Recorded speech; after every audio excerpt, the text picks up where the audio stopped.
Ads లేకుండా latest episodes చూడండి. పెళ్ళై ఇన్ని సంవత్సరాలైనా పిల్లలు లేరు, ఈ వారం రోజుల్లో మాత్రం బిడ్డను కనేశారు. నువ్వు మామూలోడు కాదయ్యా బామ్మర్ది.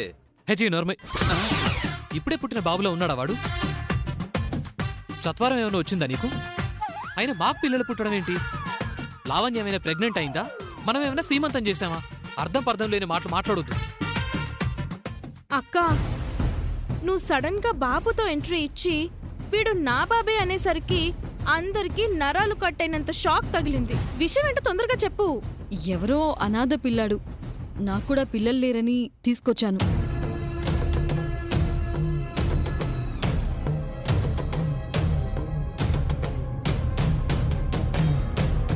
నేనే పెంచుకుంటాను, వీడికి తల్లినవుతాను.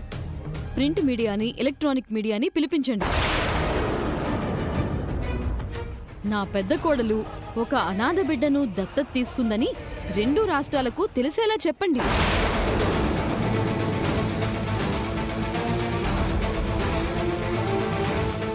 జనం జేజేలు పలుకుతారు, మహిళా సంఘాలు నన్ను సత్కరించుకుంటాయి. రాష్ట్రాల నుంచి నా పేరు దేశాల వరకు మారుమోగిపోతుంది. ఆ తర్వాత రాష్ట్రపతి చేతుల మీదుగా నాకు గొప్ప బహుమతి వస్తుంది. అది నాకు అసలైన గుర్తింపు.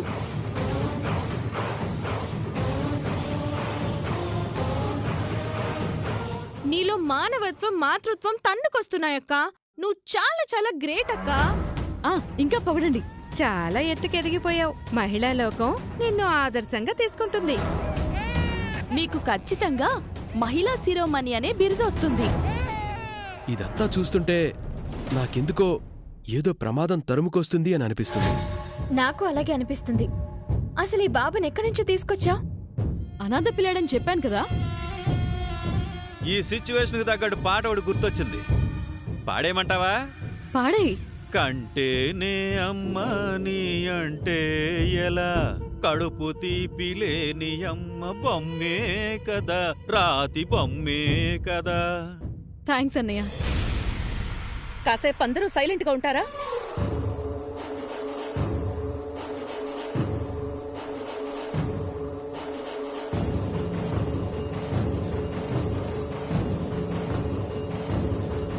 ఈ బాబుని ఎక్కడి నుంచి తీసుకొచ్చావో మర్యాదగా చెప్పు.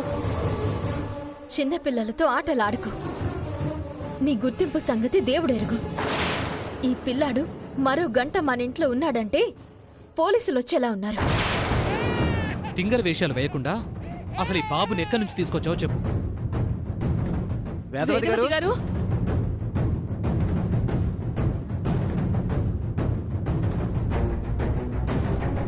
వేదవతి గారు,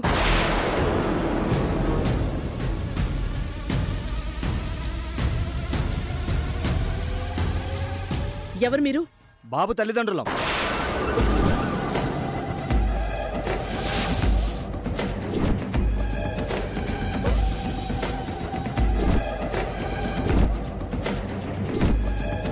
గుడి దగ్గర బాబు ఆడుకుంటూ సడన్ గా కనపడలేదు. కంగారు పడిపోయి వెతుకుతుంటే ఎవరో చూసి మీ కోడలు గారు తీసుకెళ్లారని చెప్పారు.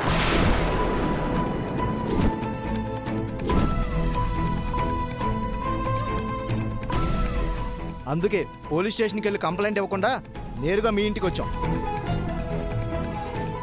లేదంటే కంప్లైంట్ ఇచ్చి ఉండేవాళ్ళం. బాబుని ఇచ్చేయి. నేనివ్వను, నేనే పెంచుకుంటాను. మీకంత మానవత్వం ఉంటే అనాథ శరణాలయం నుండి తెచ్చుకుని పెంచుకోండమ్మా. మా బాబుని పెంచుకుంటానంటారేంటి? చెప్పేది నీకే. ఇచ్చేయి. నా బాబు నాకు ఇవ్వండమ్మా. నేనివ్వను.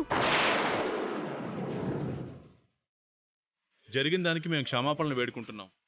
దయచేసి ఏమనుకోకండి. ఇలా అంటున్నానని ఏమనుకోకండి సార్. పిల్లల్ని ఇలా తీసుకురావడం చట్టరీత్యా నేరం. కిడ్నాప్ కేసు అవుతుంది సార్. రావే. బుద్ధుందా నీకు?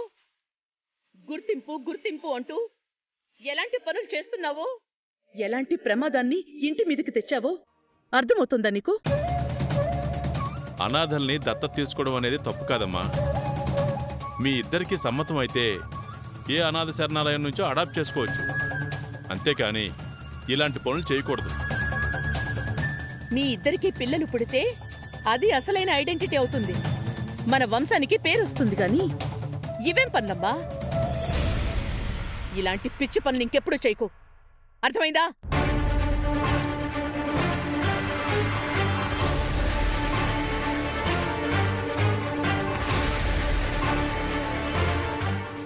ఐడెంటిటీ క్రైసిస్ ఉండాలి గాని మరి ఈ రేంజ్లో ఉండకూడదు.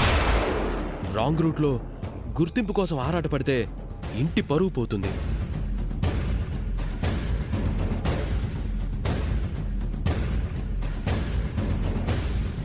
అయ్యో అక్క, ఎంత పని చేసావ్! నేను చూస్తుంటే నాకు చాలా బాధ అనిపిస్తుంది. సిస్టరో, ఈ పిల్లల కాన్సెప్ట్ కాకుండా నీకు మరో ఐడియా ఇస్తా. అడ్డమైన ఆలోచనలు ఇస్తున్నందుకు ముందు నిన్ను కుమ్మేయాలి. నిన్ను ఆగు, నీ సంగతి చెప్తా. అవునరా, మా అమ్మాయిది లవ్ మ్యారేజే. ఏదైతే ఏముంది, తనకి నచ్చిన వాణ్ణిచ్చి చేయడం మా బాధ్యత. డాడీ, రే నేను మళ్ళీ చేస్తాను.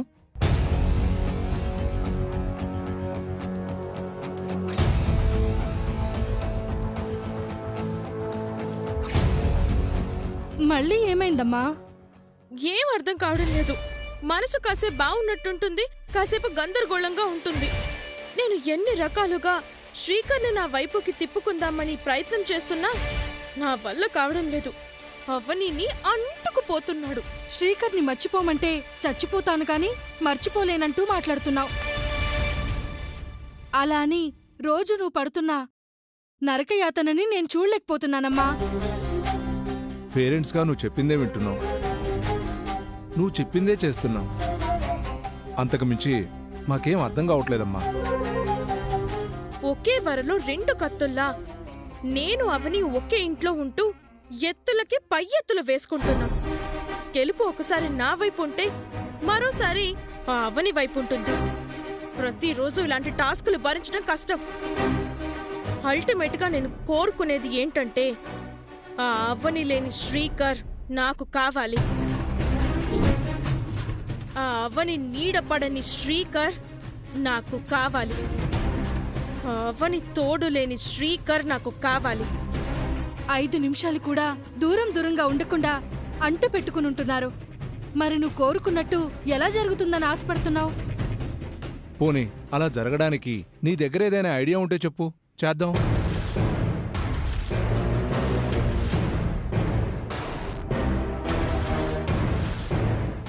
ఒక ఆలోచన వచ్చింది, అది చెప్తాను. మీరు సక్సెస్ఫుల్గా చేశారు అంటే నేను కోరుకున్నది మాత్రం పక్కా జరుగుతుంది. ఏం చేయమంటావో చెప్పమ్మా.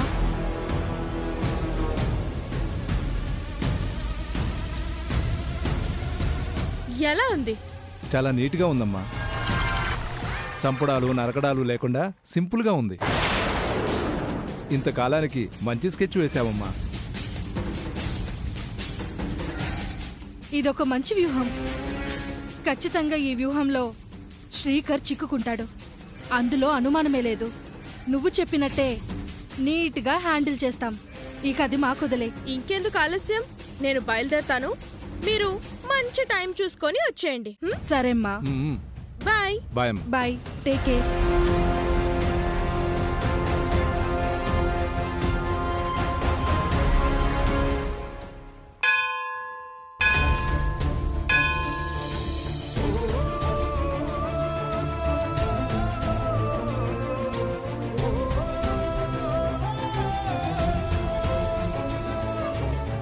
నేను 1 అడుగు ముందుకు వేస్తుంటే 10 అడుగులు వెనకకు పడుతున్నాయి. నేను నిహారిక నిజ స్వరూపం బయటపెట్టి నిహారికను బయటకు పంపించే ప్రయత్నం చేస్తుంటే నిహారిక ఏకంగా నన్ను చంపేయాలనే ప్రయత్నాలు చేస్తుంది. గెలుపోటముల సంగతి ఎలా ఉన్నా నేను మాట మీద నిలబడి ఉన్నాను. నిహారిక మాత్రం హద్దులు దాటి కుట్రలు పన్నుతుంది. నేను సహనాన్ని పాటిస్తుంటే తను శత్రుత్వాన్ని పెంచుకుని శృతిమించే పనులు చేస్తుంది. ఇంకెంతకాలం అన్యాయాన్ని ఉపేక్షిస్తూ ఉంటావు? ఇంకెంతకాలం ఆ దుర్మార్గురాలి ఆగడాలని భరించమంటావు? నా భర్తను నాకు దగ్గర చెయ్యవా? నా తాళిని బయట పెట్టవా? నా కుటుంబంతో నన్ను కలపవా? కోడలిగా నాకు గుర్తింపునివ్వవా? నా మీద నీకు దయ కలగడం లేదా? అన్యాయం తల్లి, ఇది చాలా అన్యాయం. నీకింత పక్షపాతం తగదు. సహనం చచ్చిపోయి జీవితంపై విరక్తి పెరుగుతుంది. నా జీవితాన్ని నాకిచ్చేయి. నా జీవితంలో వెలుగును ప్రసాదించు. నిహారిక వలన నాకు శ్రీకర్ గారికి మధ్య ఎలాంటి ఇబ్బందులు రాకూడదని ఈ ముడుపు కడుతున్నాను. మమ్మల్ని ఆశీర్వదించు.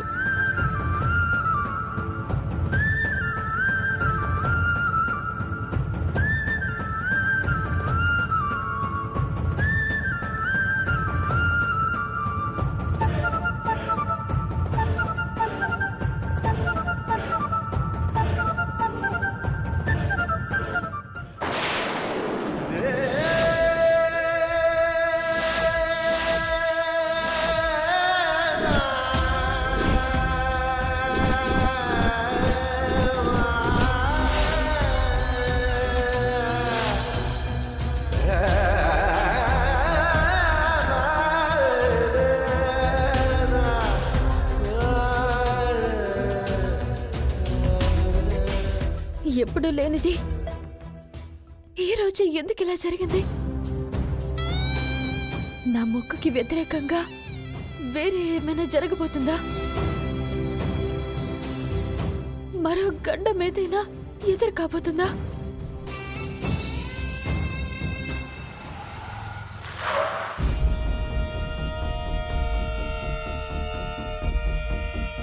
వేదవతి గారు, వేదవతి గారు,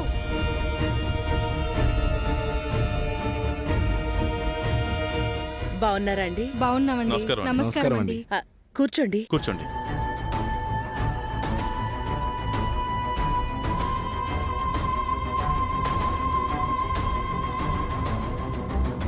అమ్మా నిహారిక, బయటికి రామ్మా.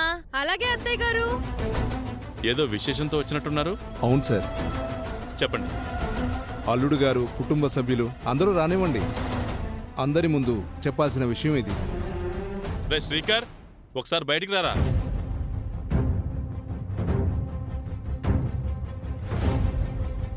మమ్మీ, డాడీ, ఏంటి సడన్ గా ఫోన్ కూడా చేయకుండా? ఒక ముఖ్యమైన విషయం మాట్లాడదామని వచ్చాం. అవునా? ఏంటది? అల్లుడి గారిని కూడా రానివ్వమ్మా, చెప్తాను.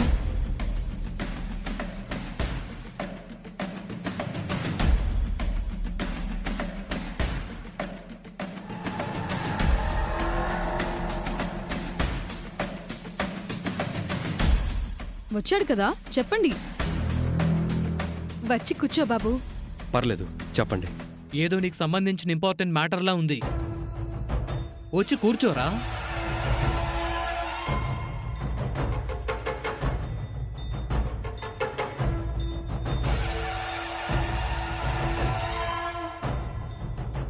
ఏం చెప్తారా అని అందరం టెన్షన్తో ఉన్నాం. తొందరగా చెప్పండి.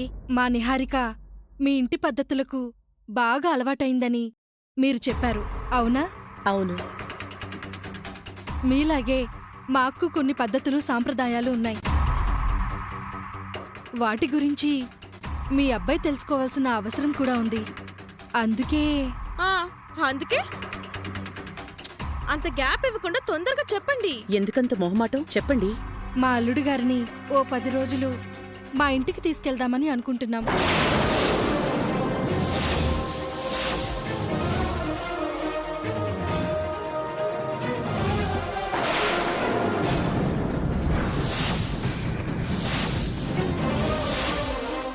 కూర్చో బాబు. మావయ్యకు షాక్ తగిలింది, ఇంకా కూర్చోడులేండి. ఈ విషయం చెప్పడానికే వచ్చామండి. మీ అబ్బాయిని మా ఇంటికి ఓ 10 రోజులు పంపించండి. నేను రాను.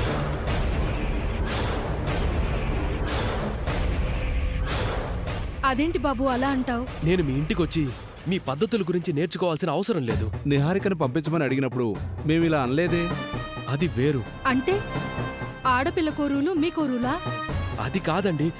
చూడు బాబు, మీ పెళ్లికి ముందు నిహారిక చేత మేము కొన్ని పూజలు చేయించాలి.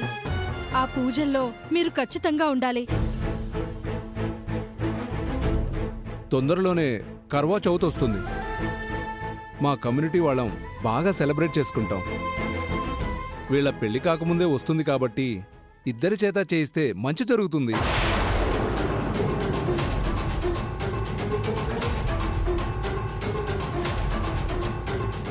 ఈవిడి గారు బయటికి వెళ్లారా?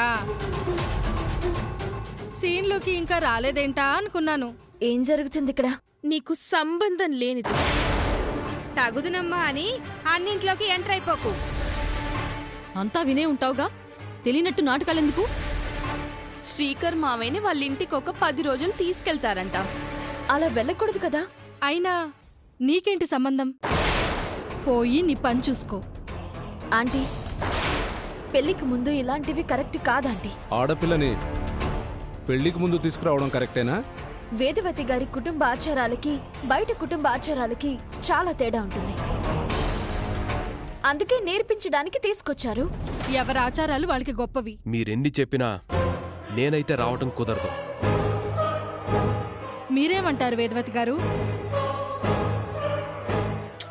అత్తయ్య, మీరు పిలవగానే మాట మాట్లాడకుండా మీ వెనకాలే వచ్చాను. ఇప్పుడు నా పేరెంట్స్ ఇంతలా ప్రాధేయపడుతుంటే శ్రీకర్ గారు రానంటారేంటి? ఇది న్యాయమేనా? నా పేరెంట్స్ ఎంతలా బాధపడతారో ఆలోచించండి. వస్తాడమ్మా.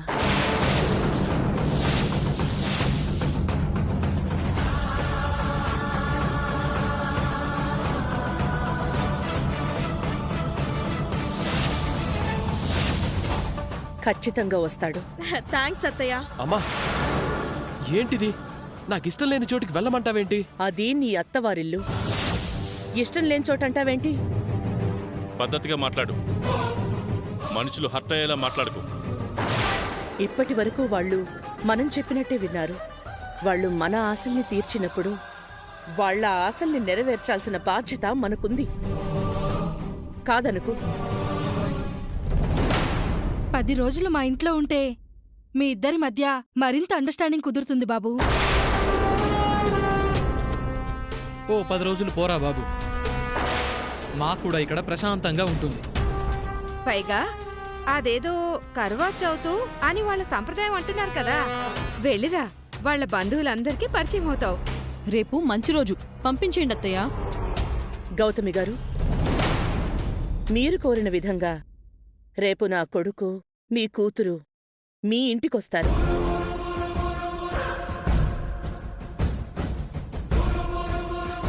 శ్రీకర్ కాదనడానికి లేదు. ఎందుకంటే ఇది నా ఆజ్ఞగా శ్రీకర్ స్వీకరించక తప్పదు. ఇక మరో మాట ఉండదు. శ్రీకర్ మీ ఇంట్లో 10 రోజులుంటాడు. ఆ పూజలు పండగలు చేసి పంపించండి. నిహారిక వేసిన ప్లాన్ ఇది. శ్రీకర్ గారిని నా నుంచి దూరం చేయడానికి ఇలా చేసింది. 10 రోజులు అక్కడుంటే నిహారిక ఏం చేస్తుందో. వసంత, బియ్యంకుల వరకు కాఫీ తీసుకురమ్మా. అయ్యయ్యో, ఏం అవసరం లేదండి. మా మాటను మన్నించారు. మాకదే సంతోషం. ఇక మేం బయలుదేరతామండి. సరే. నమస్తే అండి. రేపు అల్లుడిగారిని తీసుకుని వచ్చేయమ్మా. సరేనమ్మా.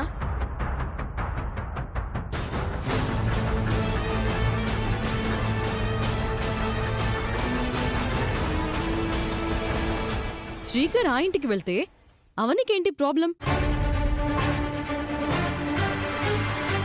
అవని మొహంలో ఎందుకంత బాధ కనిపిస్తోంది? కాబోయే అత్తగారింటికి వెళ్తున్నాడు. మధ్యలో అవనికెందుకు ప్రాబ్లం ఉంటుంది?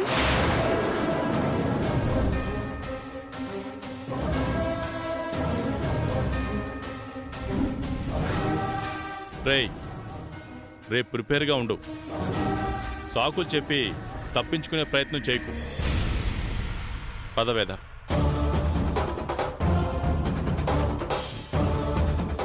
రేపు అత్తారింటికి కాబోయే అల్లుడు రాబోతున్నాడు. మీకు వెల్కమ్ ఒక రేంజ్ లో ఉంటుందిలేండి.